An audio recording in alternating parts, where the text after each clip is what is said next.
apanhando, violentada, todas nós estamos sendo violentadas. Portanto, isso é uma questão de acabar com a violência contra a mulher. Ponto. Em qualquer lugar do planeta Terra. Aliás, até a Terra está sendo violentada, não é possível que a gente não acabe com essas violências.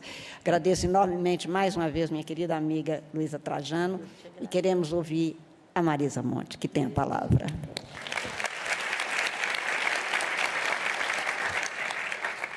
Bom, primeiramente queria agradecer e cumprimentar a ministra Carmen Lúcia pelo honroso convite de estar aqui hoje com todos vocês. Cumprimento também a todas e todos aqui presentes. É um prazer estar fazendo parte aqui dessa mesa, junto com a Paula, com a Luísa, com a Iris, essas mulheres incríveis, e poder unir a minha voz a delas aqui, nesse momento, que é um dia que é de celebração, mas é também de reflexão, né? Então, eu queria trazer um pouco de um relato em primeira pessoa sobre a minha trajetória na música como mulher. Eu estou aqui hoje como cidadã brasileira, como artista, cantora, compositora, que nos últimos 35 anos de trajetória tem acompanhado e refletido a evolução da presença feminina nas artes, especialmente na música. Eu vivi na pele a luta por espaço e pela amplificação da minha voz em um meio tão desigual quanto a própria sociedade. Percorri um caminho que me ensinou sobre resistência, independência e sobre a importância de ocupar espaços. Tive que romper barreiras, enfrentar questionamentos sobre a minha capacidade de conduzir a minha própria carreira, compor minhas músicas, produzir meus álbuns e liderar os meus projetos. Num mercado historicamente dominado por homens, eu fiz escolhas que reafirmaram a minha autonomia. Criei um selo independente para produzir a minha própria música e busquei manter controle artístico e patrimonial da minha obra. Isso não foi apenas um desejo pessoal, mas uma necessidade para garantir que, além da minha voz e a minha imagem, o meu coração e minha mente pudessem se expressar da maneira que eu escolhesse. E a história da mulher nas artes, que foi o tema sugerido a mim pela ministra, é uma narrativa rica que reflete não apenas a evolução formal das artes, mas também as transformações sociais, culturais, políticas ao longo dos séculos. E, na minha família, eu sempre ouvi contar histórias sobre a minha bisavó Sofia. Ela tinha uma belíssima voz de soprano.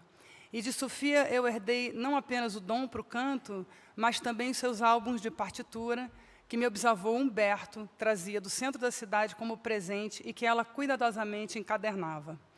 Em um desses álbuns há uma dedicatória do meu bisavô para minha amada Sofia, datada de 1903. Apenas 4 anos antes, em 1899, a maestrina e pianista Chiquinha Gonzaga, uma mulher à frente do seu tempo, compunha Ó Abre Alas, fazendo história na música brasileira ao desafiar os padrões patriarcais da sua época. A mesma sorte não teve a minha bisavó Sofia, que se limitou a cantar em saraus e salões, exclusivamente para o deleite de familiares, protegida da vida pública, dos olhares e do julgamento das pessoas.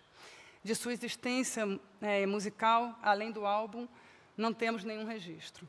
Perdeu-se no tempo. E isso ocorreu há apenas 120 anos. Um tempo curtíssimo, né, no tempo da humanidade, assim. O que me faz refletir sobre quantas mulheres como ela, amadas pela música, foram apagadas pela história. Penso na minha formação também, como amante da música desde cedo. Eu cresci ouvindo as grandes vozes femininas do Brasil e do mundo. A Maria Callas dizia que o canto é imitação, e eu aprendi a cantar ouvindo e tentando imitar as vozes que vieram antes de mim, e abriram caminho para que eu possa estar aqui hoje. No século XX, as mudanças sociais e os movimentos feministas trouxeram uma nova onda de artistas que não apenas produziram obras significativas, mas também questionaram e desafiaram as normas patriarcais, trazendo à tona questões sociais e políticas através de suas obras. Nos anos 30, Carmen Miranda encantava o Brasil, enquanto as mulheres brasileiras conquistavam o direito ao voto, como citou o ministro Barroso. Carmen representava uma transformação gigante no comportamento feminino que, apenas 30 anos depois, a distanciava em séculos da minha bisavó Sofia. Era uma mulher sensual, ousada, moderna, independente, uma estrela no Brasil e no mundo, que renovava a visão que se tinha sobre as mulheres até então, mas, apesar disso, o seu repertório era composto 100% por canções criadas por homens. Devido à escassez de repertório produzido por mulheres, grandes compositores como Assis Valente, Vicente Paiva, Ari Barroso, Noel Rosa e Erivelto Martins se esforçavam em compor músicas na primeira pessoa feminina, atendendo à demanda de artistas como Carmen Miranda, Dalva de Oliveira, Aracide Almeida e outras grandes vozes do seu tempo. Os homens ditavam as regras, escreviam as letras e as palavras que as vozes femininas cantavam. Nas décadas seguintes, enquanto o Brasil se modernizava, as mulheres seguiram, em sua maioria, apenas como intérpretes. No entanto, tivemos algumas exceções na nossa história, como a genial melodista Dona Ivone Lara, que trabalhou como enfermeira por mais de 30 anos, até se aposentar, ao lado da doutora Nise da Silveira, na colônia Juliano Moreira, instituição que revolucionou a psiquiatria no Brasil por meio da arte, da livre expressão e da afetividade. Nos plantões de madrugada, a jovem Ivone compunha sambas e valsas, mas sem saber o que fazer com elas, entregava suas composições ao primo, mestre fuleiro também do Império Serrano, para que ele as apresentasse como suas nas rodas de samba dos bambas. E ela mesma nunca teria coragem ou ousadia de fazê-lo, e ainda me contou que ficava feliz e satisfeita ao saber do sucesso de suas músicas entre os bambas. A autora de Sonho Meu, a grande dama do samba, a primeira mulher a assinar um samba-enredo, a primeira mulher a fazer parte da ala de compositores do Império Serrano, só veio a fazer sucesso gravando uma composição própria aos 49 anos, no início dos anos 70. Dona Ivone foi a única compositora mulher, né, que entrevistei entre os inúmeros compositores homens, quando me dediquei à pesquisa de sambas inéditos dos anos 50 e 40, sambas que estavam se perdendo, mas que ainda estavam vivos na tradição oral. E ela mesma me contou sobre a sua impressionante trajetória como mulher num meio tão masculino como o samba. Um parêntese, os bambas, né, eles diziam que as mulheres não compunham, elas preparavam as festas, né, e elas tinham essa função de culinária, mas que elas eram fundamentais em determinar quando uma canção ia ser sucesso. Porque se eles chegavam nas rodas de samba e eles apresentavam samba, e se as mulheres aprendessem a cantar essas canções com as vozes agudas, as músicas pegavam e viravam sucesso. E canções, por exemplo, que tratavam de violência contra a mulher não faziam o menor sucesso. E eles nem apresentavam. Então, elas tinham um papel fundamental de determinar as canções que se tornariam eternas, com as vozes delas. Mas a chegada da pílula anticoncepcional na década de 60 teve um impacto profundo no movimento feminista e as transformações sociais que ocorreram nas décadas seguintes. A pílula ofereceu às mulheres o controle sobre sua fertilidade, permitindo-lhes decidir quando ter filhos. E esse foi um marco crucial na luta pelos direitos reprodutivos, possibilitando que as mulheres planejassem suas vidas e carreiras. Além disso, a pílula desafiou normas sociais relacionadas à sexualidade. Com a possibilidade de uma vida sexual ativa, sem o temor da gravidez indesejada, as atitudes em relação ao sexo e à sexualidade começaram a mudar, promovendo uma visão mais liberal e igualitária. O acesso à contracepção foi um passo crucial para o empoderamento feminino, pois proporcionou às mulheres mais autonomia sobre seus corpos e sobre suas vidas. Esse avanço estava alinhado com as demandas do feminismo por igualdade de direitos e liberdade. E o movimento da pílula também impulsionou mudanças legislativas, reconhecendo o direito à autonomia reprodutiva das mulheres, incluindo a ampla legalização do aborto em 77 países e o reconhecimento dos direitos reprodutivos como um aspecto fundamental dos direitos humanos. Essas transformações foram fundamentais para moldar o que hoje conhecemos como a luta pelos direitos das mulheres, contribuindo para a criação de um mundo no qual as mulheres têm mais opções, oportunidades em diversas áreas da vida. E esse movimento impactou também a música. Em São Paulo, nos anos 60, uma ruivinha de aspecto angelical e frágil decidiu mudar, fazer tudo o que queria fazer, colocar as asas para fora e, ao se tornar mutante, mudou tudo. O papel secundário já não serviria para a cometa Rita Lee, uma das figuras mais icônicas da música brasileira, um símbolo de liberdade e de expressão feminina. Rita Lee se destacou não apenas como cantora, mas também como compositora e instrumentista. Produziu a sua própria obra e sua personalidade autêntica, seu estilo único, a tornaram uma referência para muitas mulheres. Sua música e atitude desafiaram normas de gênero e expectativas sociais. Com letras que abordam a liberdade feminina, sexualidade, a busca por autonomia, ela se tornou uma voz que ressoou com a luta das mulheres por igualdade. E, a partir da década seguinte, a década de 70, as mulheres definitivamente deixaram de ser apenas vozes e conquistaram a palavra, a narrativa própria, a fala. E muitas outras vieram, como Ângela Rorroa, Marina Lima, Joyce, e nas décadas seguintes as compositoras se multiplicaram em Adrianas, Zélias, Vanessas, Danielas, Ivetes, Marílias e Anitas, e eu mesma, que iniciei minha carreira no final dos anos 80. Hoje, grande parte das cantoras brasileiras produz seu próprio repertório, mas, segundo o último relatório do ECAD, a indústria musical ainda precisa avançar sobre a participação feminina. No total repassado a beneficiários, em 2024, menos de 10% foram repassados às mulheres. Eu, que comecei pela voz, como muitas outras antes de mim, e que aos poucos fui buscando ampliar minhas formas de expressão. Primeiro, compondo para mim, e mais um parêntese, eu me lembro que o meu primeiro disco eu era intérprete, né? Eu não tinha nenhuma composição própria, e a partir do segundo disco eu comecei a compor. E eu me lembro de eu tenho guardado isso comigo até hoje, uma crítica que era cantora sim, compositora não. Era o título assim da crítica. Comecei, então, e fui aos poucos ampliar minhas formas de expressão, primeiro compondo para mim e aos poucos para outros artistas. E depois produzindo meus álbuns e depois trabalhos de outros artistas, até me tornar dona da minha própria gravadora e editora e da minha obra, né? E a minha trajetória é um exemplo da evolução das mulheres na música e na sociedade.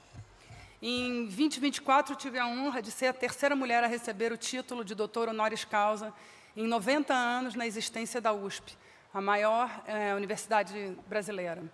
Entre os 122 agraciados anteriormente, eu fui a primeira mulher na área de cultura, e esse reconhecimento acadêmico trouxe um imenso significado para mim. Atualmente, eu sou orientadora do programa de pós-graduação da Faculdade de Educação da USP, embaixadora do programa USP Diversa, que, entre outras missões, visa otimizar as políticas de permanência estudantil para alunos cotistas universitários. Sou madrinha da Escola Mirim da Portela, Filhos da Águia, há 22 anos, e acompanho e apoio de perto o projeto que atende a mais de 800 crianças, promovendo cultura e educação em Oswaldo Cruz, no subúrbio do Rio de Janeiro. E hoje reconheço que a minha voz ecoa para além dos palcos e da música. Tenho o dever de zelar pelo patrimônio intelectual e cultural do meu país. Tenho trabalhado intensamente na interlocução com as instituições brasileiras, junto a artistas e ativistas da Associação Procure Saber, na defesa dos direitos autorais e na proteção dos criadores perante a ganância das grandes corporações globais de tecnologia que cresceram muito e rapidamente no vácuo de regulamentação.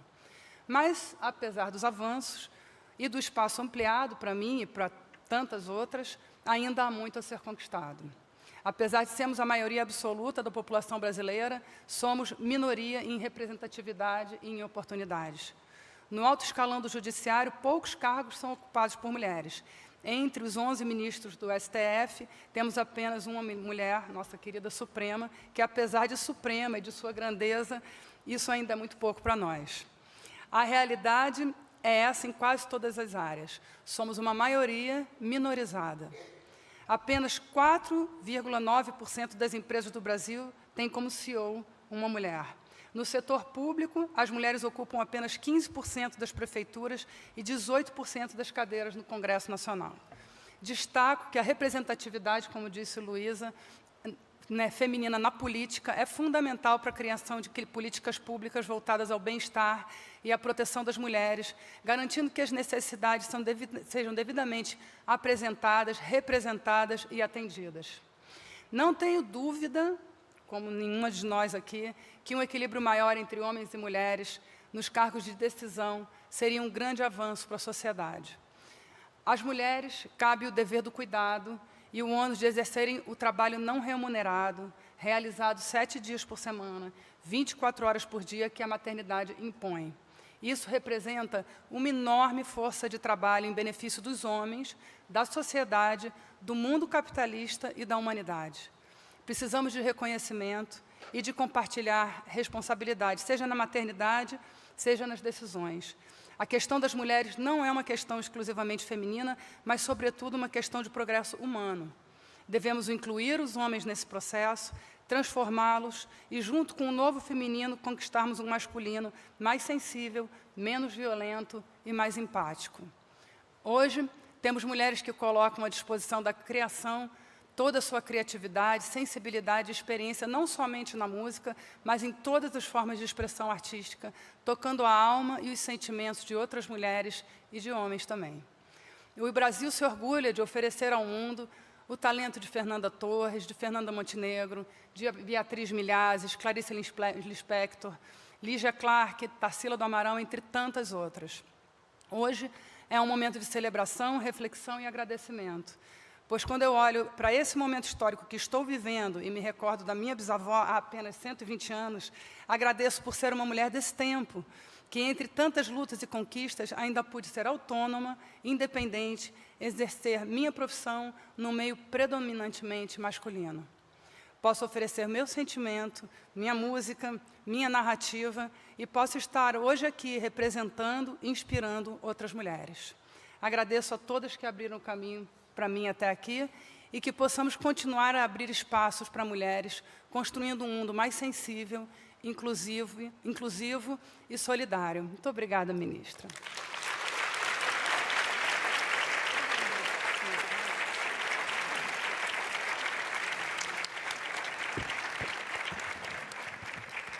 Depois dessa fala tão candente da Marisa, que me faz lembrar que a sua avó, há 120 anos, teve que abafar talvez a sua voz no que podia ecoar para além dos umbrais da porta de casa. Mas que nós tivemos mulheres que foram na música, como Dolores Duran, hoje tão pouco lembrada, mas uma grande compositora, que nos faz cantar até hoje a Noite do Meu Bem, como se fosse alguma coisa que nos fala diretamente ao coração. E depois dela, uma que é tão pouco lembrada, quando a Marília Mendonça morreu, eu fiquei, falei até com a Paula, mas não lembro das que vieram antes. Lembro de uma que ouvia no rádio da minha tia, que era Núbia Lafayette, que denunciava, não é só casa e comida que faz a mulher feliz, das noites que ela passava esperando e que depois ela resolve ir embora. Ninguém lembra, ninguém fala, e, claro, ela não tinha as mídias que nós temos hoje, que são a parte positiva das mídias, para que a gente tenha o fenômeno Marília Mendonça com a sua sofrência. Mas é de toda sorte necessário que a gente resgate tudo isso para ver do sofrimento, e quem tiver ouvido algumas músicas denúncia sobre o destratamento dado a Dolores Duran no Beco das Garrafas, em que alguém que ia ouvi-la não tomava nada daquele bar porque achava que não era devido e chamava o gerente para dizer: mande a negrinha cantar. E ela depois morre do coração. Eu digo, não apenas de amor, não apenas fisicamente, mas por um destratamento que realmente não é revelado ou é muito pouco contado da história dela. Este caso eu sei, porque uma das pessoas que frequentava este bar ainda chegou a me contar. Dolores Duran é das décadas de 50. Né? Então, muitíssimo pouco tempo. Foi junto com Dona Ivone, com Maísa também, compunha, que eram essas, e que sofriam barbaramente, no caso da Dolores Duran, fisicamente, pessoalmente, por tudo que, de um Brasil muito cruel, que ainda existe, que precisa de ser denunciado, de ser enxergado para ser superado, tem que realmente ser apresentado para que a gente tenha música de alegrias, contando o que é a dor de viver, não a dor que uma sociedade implanta nas mulheres.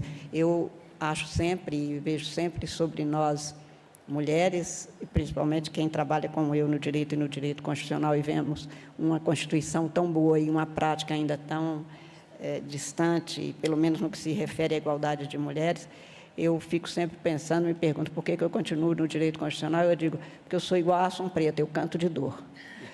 O meu voto, muitas vezes, é um voto que dói, por causa do que a gente vê sendo traspassado, e eu acho que o seu depoimento é muito isso, quer dizer, andamos, claro, estamos aqui conversando, mas não andamos o tanto que poderíamos ter andado, e por isso nós precisamos de seguir nessa estrada para fazer a grande travessia. O século passado foi um século esse século passado, quando a gente vê na história da humanidade esses últimos do século XX para aqui, a gente evoluiu, mas esperamos que a gente evolua muito mais no próximo século. Claro. Eu tenho certeza que todas essas metas colocadas aqui hoje, e esses desejos expressos, expressados por todas vocês, a gente vai conquistar todos eles. Eu espero que eu tenha o mínimo de vida programada para 104 anos, Luísa, então eu acho que eu ainda quero ver uma boa parte das conquistas 50-50. Eu espero ainda ver, mas agradeço enormemente a Marisa e passo a palavra à desembargadora Iris. Obrigada, ministra.